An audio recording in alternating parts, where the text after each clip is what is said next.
Hello guys, welcome to my YouTube channel Let's Cognize. Today our next topic of evaluation of English is the future of English pedagogy in India. हम इस video में discuss करेंगे English pedagogy India में। इसमें हमारे पास main 8 points हैं। मैं आपको फर्स्ट ऑफ ऑल ये बता दूं कि ये पॉइंट्स हैं जो नंबरिंग में दिए हुए हैं आपको, और ये इम्पोर्टेंट क्वेश्चंस है, हमारे एग्ज़ाम में आने वाला इम्पोर्टेंट क्वेश्चन है ये। और इसको वेल एक्सप्लेन्ड करने के लिए हम इनकी डेफिनेशंस मीन्स टू से हेडिंग्स बनाएंगे हर पॉइंट की। मैंने वीडियो के लास्ट में एक पेज पर सभी हेडिंग्स लिख रखी हैं इन पॉइंट्स की। आप उन हेडिंग्स का स्क्रीनशॉट ले सकते हैं ताकि आपको इजी हो जाए रिमेंबर रखना। वो हेडिंग्स में इन पॉइंट्स का शॉर्ट लिखा हुआ है, जिस उस हेडिंग्स की हेल्प से आप पॉइंट को इजीली एक्सप्लेन कर सकते हो और भी मोल्ड कर सकते हो, सेट कर सकते हो, और उसकी लेंथ भी, पॉइंट की लेंथ भी इंक्रीज कर सकते हो। Now let's start this topic. That English is going to stay as an essential part of the curriculum is a fact we have to live with. उन्होंने क्या कहा है कि इंग्लिश है जो इसेंशियल पार्ट है, जिसके साथ मतलब जो हमारे साथ रहने में भी काफ़ी काम आ रहा है। मतलब ये एक फैक्ट है जो हमारे रहने के लिए भी इसेंशियल पार्ट है। What should be our approach towards its teaching? क्या अप्रोचेस होनी चाहिए इसकी टीचिंग के लिए? इंग्लिश की टीचिंग के लिए कौन कौन सी अप्रोचेस होनी चाहिए? Here are a few suggestion. In 8 points में डिस्क्राइब की गई हैं अप्रोचेस जो टीचिंग के लिए होनी चाहिए। Now let's start its approaches. First approach है हमारी, मैंने आपको पहले ही बता दिया, इनकी जो डेफिनेशंस है, हेडिंग्स हैं, वो मैंने लास्ट में, वीडियो की लास्ट में पेज में लिखी हुई हैं, आपको शो हो जाएगी, आप वहां से स्क्रीनशॉट ले सकते हो। Now it would be essential to design a variety of courses tailored to the needs of the consumer. उन्होंने क्या कहा है कि कंज्यूमर की ज़रूरतों को पूरा करने के लिए हमें वैरायटी ऑफ कोर्सेज को डिज़ाइन करना चाहिए। उन कोर्सेज में काफ़ी चीज़ें मतलब न्यू ऐड करनी चाहिए ताकि कंज्यूमर्स की नीड को फुलफिल किया जा सके। This would include producing new materials. इसमें किन किन चीज़ों को इंक्लूड करना चाहिए? न्यू मटीरियल्स को, introducing function based training programmes, और किन चीज़ों को इंट्रोड्यूस करना चाहिए? फंक्शन बेस्ड ट्रेनिंग प्रोग्राम्स को। And bringing in changes to our attitude toward the language and its learner. और क्या करना चाहिए? हमें लैंग्वेज और उसके लर्नर में कुछ चेंजेस करनी चाहिए, एटीट्यूड्स में चेंज करना चाहिए, मतलब उसके कैरेक्टरिस्टिक बोल सकते हैं हम, उनकी विशेषताओं को बढ़ाते चलना चाहिए ताकि लर्नर के लिए काफ़ी हेल्पफुल हो लैंग्वेज। ये था हमारा first point, means to say first approach थी हमारी। सेकंड अप्रोच है हमारी, the focus must shift from teaching as a unidirectional teacher centred knowledge oriented activity to learning as a participatory activity. हमें क्या है जो मेन फोकस करना है, किस पर करना है? लर्निंग है जो, वो क्या है? एक पार्टिसिपेटरी एक्टिविटी होनी चाहिए। हमें किसकी तरफ से ट्रांसफर करना है, इसे शिफ्ट करना है? अनडायरेक्शनल टीचर सेंटर्ड और नॉलेज ओरिएंटेड से हमें जो टीचिंग है उसे पार्टिसिपेटरी एक्टिविटी पर शिफ्ट करना है। ये था हमारा सेकंड पॉइंट। थर्ड अप्रोच है हमारी, the teaching and learning of English as a second language may be treated as two mutually defining aspect of the same process. जो टीचिंग और लर्निंग है इंग्लिश की, अगर हम उसे सेकेंड लैंग्वेज टीच करते हैं और लर्न करते हैं तो वो किस तरह ट्रीट होएगी, किस तरह काउंट होएगी? Two mutually defining aspect of the same process, मतलब एक ही प्रोसेस के दो म्यूचुअल एस्पेक्ट होंगे. फॉर द टीचर, जैसे म्यूचुअल एस्पेक्ट कैसे हो सकते हैं? For the teacher is not just giver but also a receiver. Mutual aspect कैसे है? जैसे टीचर है वो हमें सिर्फ नॉलेज देता ही नहीं है बल्कि टीचर रिसीव भी करता है. टीचर आपको पढ़ाने से पहले खुद चीज़ों को क्लियर करेगा, इससे उसकी नॉलेज में इंक्रीमेंट होएगा. तो ये क्या है? म्यूचुअल एस्पेक्ट है, गिवर भी है रिसीवर भी है. And the learner is not just a passive recipient of made to measure package but also an active participant.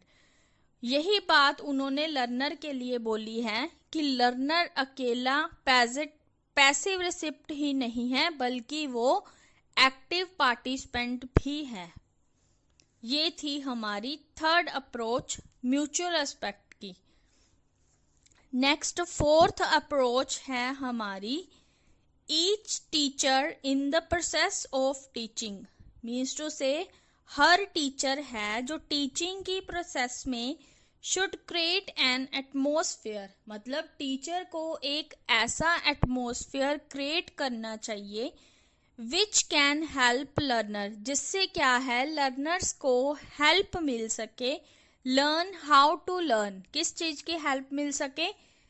कि किस तरह से लर्न करना है. And to engage themselves in those activities which produce knowledge, ताकि वो किस तरह से लर्न करना है ये सीख सके. मीन्स टू से वो ऐसी एक्टिविटीज में लग जाए जिससे क्या है नॉलेज प्रोड्यूस हो. नॉलेज किन फंक्शंस के थ्रू प्रोड्यूस होएगी? डिफाइनिंग से, क्वेश्चनिंग से, ऑब्जर्विंग से, क्लासीफाइंग से, जनरलाइजिंग से, वेरीफाइंग से एंड अप्लाइंग से.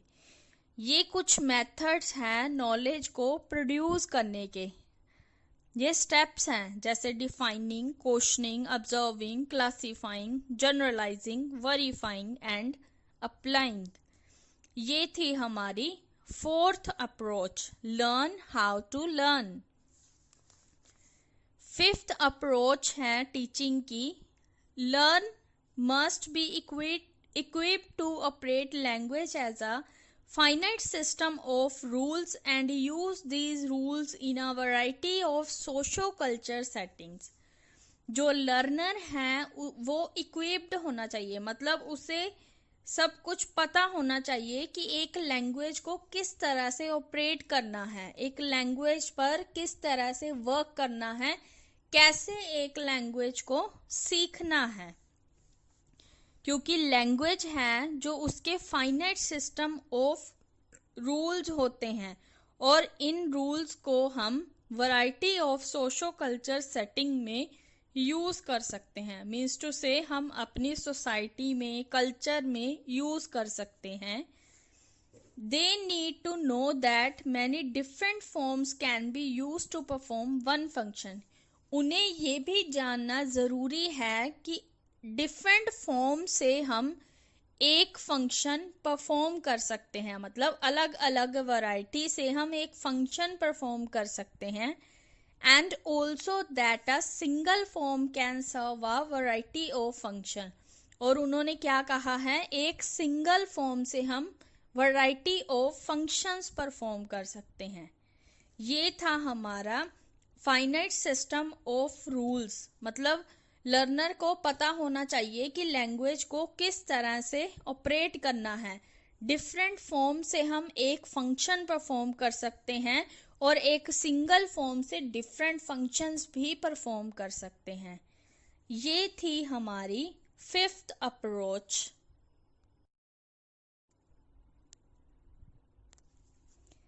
नेक्स्ट सिक्स्थ पॉइंट है हमारा English should be taught as a transaction language rather than as a formal classroom language.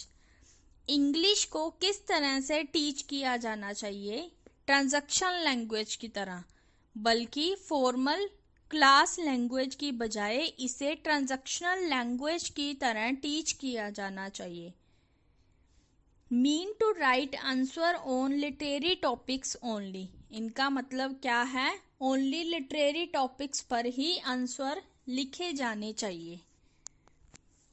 What must be kept in mind. हमें एक बात माइंड में क्या रखनी होगी?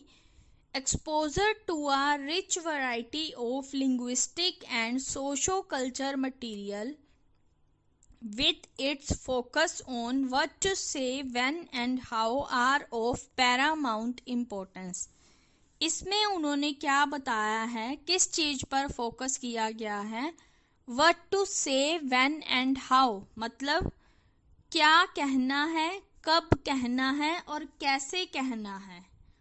क्या है? रिच वैरायटी ऑफ लिंग्विस्टिक और सोशो कल्चर मटीरियल होता है जिनको यूज करके, फाइनाइट सेट ऑफ रूल्स होते हैं लैंग्वेज को यूज करके, जिनको यूज करके क्या है, हमें इस बात पर फोकस करना होगा कि हमें क्या कहना है, कब कहना है और कैसे कहना है. सबसे ज्यादा इम्पोर्टेंस व्हाट टू से व्हेन एंड हाउ पर ही दी गई है. ये थी हमारी 6th अप्रोच. सो नाउ हम रीड करते हैं 7th approach. Last 2nd approach है ये हमारी. A realistic consideration, reconsideration should be made about the role of literature in a language teaching. क्या है? रिकंसीडर करना चाहिए हमें लैंग्वेज की टीचिंग में रोल ऑफ लिटरेचर को. मतलब एक लैंग्वेज को जब टीच कर रहे हैं तो उसमें लिटरेचर का रोल क्या होगा. The reading of literary text can be powerful stimulus to further effort provided that the learner have the linguistic competence to do so. क्या है? हम रीड करते हैं लिटरेरी टेक्स्ट, वो क्या है? पावरफुल हो सकता है. उससे हम क्या है और भी एफर्ट्स कर सकते हैं जिससे क्या है, क्या इम्प्रूव होएगा? लिंग्विस्टिक कॉम्पिटेंस इम्प्रूव होएगा. इन अदर वर्ड्स, दूसरे शब्दों में क्या है? Milton and Shakespeare probably would not be the ideal text for introducing a learner to a new language. Means to say जो लर्नर मिल्टन है, शेक्सपियर है, इनके जो टेक्स्ट हैं वो क्या है? ऐसे आइडियल नहीं है कि एक बंदे ने जब लैंग्वेज सीखनी है तो वो उनके जो टेक्स्ट लिखे हुए हैं उनसे सीख सकता है एक न्यू बंदा जिसने स्टार्टिंग से लैंग्वेज सीखनी है. In order to learn Sanskrit, जैसे संस्कृत सीखनी है किसी ने, one does not begin with Kalidas और पाणिनि. वो किससे स्टार्ट नहीं करेगा? कालिदास और पाणिनि से स्टार्ट नहीं करेगा जो उनके द्वारा राइटिंग्स लिखी हुई हैं, बल्कि वो बेसिक चीज़ों से स्टार्ट करेगा. इसीलिए उन्होंने कहा है मिल्टन और शेक्सपियर के जो टेक्स्ट हैं वो आइडियल नहीं है जब एक बंदे ने, एक लर्नर ने न्यू लैंग्वेज सीखनी है. इसमें उन्होंने रोल ऑफ लिटरेचर को बताया है जब एक लैंग्वेज को टीच करना है. लैंग्वेज को टीच करने के लिए बेसिक थिंग से स्टार्ट करना होगा. Now 8th approach, last approach है हमारी. Since India represent a social linguistic area with a variety of cultural patterns, this rich diversity should be used as one of the tools of a language teaching. India किस चीज को represent करता है? Socio linguistic area को, जिसमें क्या है? Variety of cultural pattern है. मतलब काफ़ी सारे कल्चर पैटर्न हैं लैंग्वेज को यूज़ करने के. रिच डाइवर्सिटी है, मतलब काफ़ी विभिन्नता पाई जाती है, जिससे क्या है? टूल्स ऑफ लैंग्वेज, मतलब टूल होना चाहिए लैंग्वेज टीचिंग के लिए जिससे हम लैंग्वेज को टीच कर सके. Too often the multicultural ethos of these countries has been considered as a, जो कंट्री की मल्टीकल्चर एथोस है उसे किस तरह कंसीडर किया गया है, hindrance to language learning. This views has to be revised. ये थी हमारी 8 approaches toward language teaching. Now मैं आपको हेडिंग्स बता दूं इन 8 अप्रोचेस की, जो मैंने हेडिंग्स लिखी हैं. इससे आप क्या है अपने एग्जाम में क्वेश्चन का आंसर का बेस्ट एक्सप्रेशन दे सकते हो चेकिंग वाले को, जिससे आपको अच्छे मार्क्स मिल सकते हैं इस क्वेश्चन में. हेडिंग्स यूज करके आप पॉइंट्स की लेंथ इंक्रीज कर सकते हो, जिससे आपको मार्क्स अच्छे ऑब्टेन हो सकते हैं. तो जो फर्स्ट अप्रोच थी हमारी, उसकी हेडिंग हमने लिखी है design a variety of courses. ये हेडिंग इसीलिए है क्योंकि हमने इस अप्रोच में डिस्कस किया था कि वैरायटी ऑफ कोर्सेज को डिज़ाइन किया जाना चाहिए. मतलब new material, function based training programmes और लैंग्वेज और लर्नर के एटीट्यूड को चेंज करना चाहिए. मतलब कुछ न्यू थिंग्स को ऐड करना चाहिए और डिज़ाइन करना चाहिए कोर्सेज को. सेकेंड अप्रोच की हेडिंग्स है हमारी learning as a participatory activity. इसे इसलिए कहा गया है क्योंकि टीचिंग को शिफ्ट किया गया था पार्टिसिपेटरी एक्टिविटी की तरफ from teaching as a unidirectional teacher centred और नॉलेज ओरिएंटेड की तरफ से इसे पार्टिसिपेटरी एक्टिविटी की तरफ शिफ्ट किया गया है इस पॉइंट में. थर्ड अप्रोच की हेडिंग है हमारी two mutual aspect of teaching and learning. Mutual aspect कैसे कहा है, क्योंकि एक जो टीचर होता है वो अकेला गिवर ही नहीं होता, बल्कि वो नॉलेज रिसीवर भी होता है. और जो लर्नर होता है वो अकेला पैसिव रिसिप्ट ही नहीं होता, बल्कि एक्टिव पार्टिसिपेट भी होता है. फोर्थ अप्रोच की हेडिंग है हमारी learn how to learn. Fourth point में हमने डिस्कस किया था कि किस तरह से एक लर्नर को कैसे लर्न करना चाहिए लैंग्वेज के लिए. नॉलेज को प्रोड्यूस करने के लिए कुछ पॉइंट्स हैं इसके, जैसे defining, questioning, observing, classifying, generalising, verifying and applying. इन चीज़ों को हमने फोर्थ अप्रोच में डिस्कस किया था. फिफ्थ अप्रोच की हेडिंग है फाइनाइट सिस्टम ऑफ रूल्स. मतलब एक लैंग्वेज को ऑपरेट करने के लिए हमें फाइनाइट सिस्टम ऑफ रूल्स को फॉलो करना चाहिए. सिक्स्थ अप्रोच की हेडिंग है ट्रांजैक्शनल लैंग्वेज. इसमें हमने डिस्कस किया था एक लैंग्वेज को ट्रांजैक्शन लैंग्वेज की तरह टीच करना चाहिए बजाय फॉर्मल क्लासरूम लैंग्वेज के, और रिच वैरायटी ऑफ लिंग्विस्टिक और सोशल कल्चर मटेरियल को यूज करना चाहिए और फोकस करना चाहिए किस पर, व्हाट टू से, व्हेन एंड हाउ. हमने इस पॉइंट में इस चीज को डिस्कस किया था. सेवंथ अप्रोच की हेडिंग है हमारी role of literature in language teaching. मतलब लैंग्वेज टीचिंग में लिटरेचर का क्या रोल है. हमने इसमें डिस्कस किया था कि मिल्टन और शेक्सपियर ने जो टेक्स्ट लिखे हैं वो प्रोबेबली सूटेबल नहीं है एक लर्नर के लिए जिसने न्यू लैंग्वेज को लर्न करना है.